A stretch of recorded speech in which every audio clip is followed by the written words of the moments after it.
कि हमारे यहाँ कसीदे पढ़े जाते थे दरबारी संस्कृत में, आज भी पढ़े जाते हैं कसीदे। उन कसीदों में प्रारंभ की 4-6 पंक्तियां होती थी जो प्रेम गीत के रूप में होती थी। वही 4-6 पंक्तियां कसीदों की गजल के रूप में आगे विकसित हुई। देखिए, गजल दरबारी संस्कृत की कविता है, इसमें कोई दो राय नहीं है।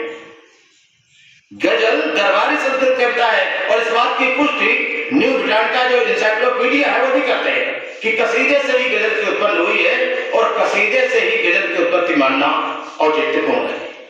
तो एक तरह से जो कसीदा यानी जो हम दूसरे के एक तरह से वाहवाही करते हैं या कसीदे पढ़ते हैं या प्रेम बातें करते हैं, वो वहां से कसीदों से ही इस गजल की उत्पत्ति हुई है।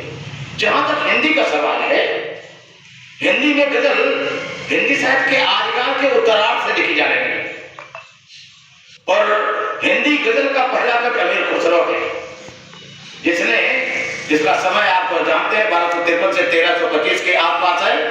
आसपास क्या है, 1253 से 1325 ही उनका समय है। उसी समय में गजलें लिखी गई और उन गजलों की विशेषता यह थी कि उनकी जो बाद में करीब 1852 में स्प्रिंगर ने गजलों का प्रकाशन भी किया था, तो उन गजलों की विशेषता यह थी कि एक पंक्ति फारसी की या आधा मिसरा फारसी का, फिर दूसरी पंक्ति हिंदी की या आधी पंक्ति हिंदी की। जहां की मगन तगाफुल दराए नैना बनाए गतियां, सखी पिया को जो मैं न देखूं तो काटू कैसे अंधेरी गतियां। ये प्रकार से अमीर खुसरो से हिंदी गजल की शुरुआत होती है।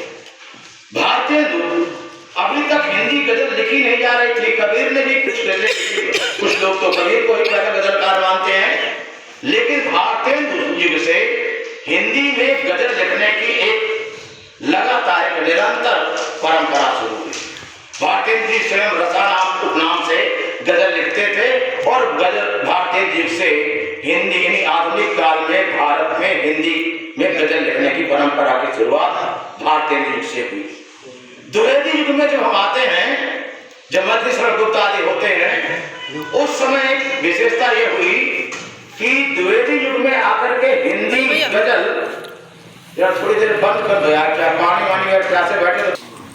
तो मैं कह रहा था कि जब हम द्विवेदी युग में आते हैं तो द्विवेदी युग में जो हिंदी गजल की परंपरागत विशेषता थी, वो प्रेमता से वार्तालाप करने वाली बात, वह अर्थ छोड़ने लगती है। फिर गजल में राष्ट्रीयता की भावना आती है। आप अस्फाकुल्लाह को पढ़ लीजिए, आप राम प्रसाद बिस्मिल को पढ़ लीजिए, आप जगदम्बा प्रसाद जैसे पढ़ लीजिए, उनकी गजलें स्वर्ण अक्षरों में आज भी गाई जाती हैं। सरफरोशी की तमन्ना अब हमारे दिल में है, ये गजलें आप सब सुनते हैं और बहुत प्रचलित हुई। जयशंकर प्रसाद उसी आदि में हुए, लेकिन उन्होंने शुद्ध हिंदी में गजल लिखना शुरू किया।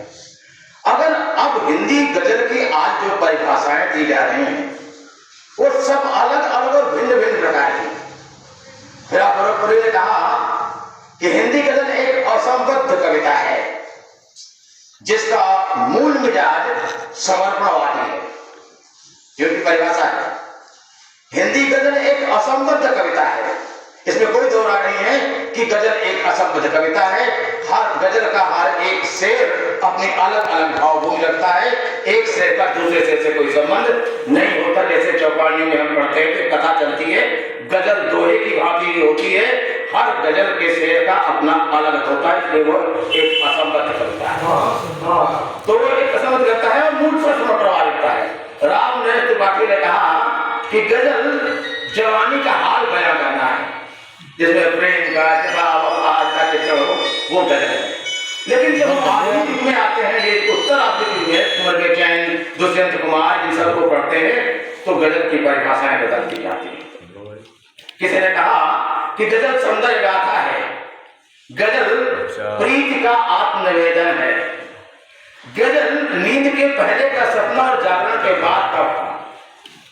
किसी ने कहा एक साथ, देखिए विरोधाभासी परिभाषा कि गजल लोरी भी है, गजल जागरण भी है। लोरी उनके लिए जो थके मांदे हैं, जागरण उनके लिए जो काम पर जाना चाहते हैं। गजल क्या है? गजल अंधकार में धकती हुई एक चिंगारी है। गजल क्या है? गजल बेवा के माथे में असमय पड़ने वाली सिकुड़न का का रेखांकन है। गजल क्या है? गजल आज के श्रमिक, किसान, मजदूर के बहने वाले पसीना का ब्रह्म द्रव है। गजल क्या है? गजल एक तरह से कहा जाए कि गजल वह पुष्प है, वह फूल की पंखुड़ी है, उसकी खुशबू है जो उस पंखुड़ी में सीमित होती है लेकिन अपने सरहद को पार करता है। यानी गजल सीमित है लेकिन वो सीमित होने के बाद भी उसकी सरहद, उसकी खुशबू निरंतर कहाँ निकलती है पंखुड़ी से, लेकिन खुशबू कहाँ तक जाती है? बहुत दूर तक जाती है। एक तरह से ये कहा जा सकता है कि गजल जो है मानव जीवन के जो मर्मांतक चित्रण है या जो मार्मिक रहस्य हैं उनका वर्णन ही आज गजल है। अब मैं थोड़ा सा आता हूँ आपके पास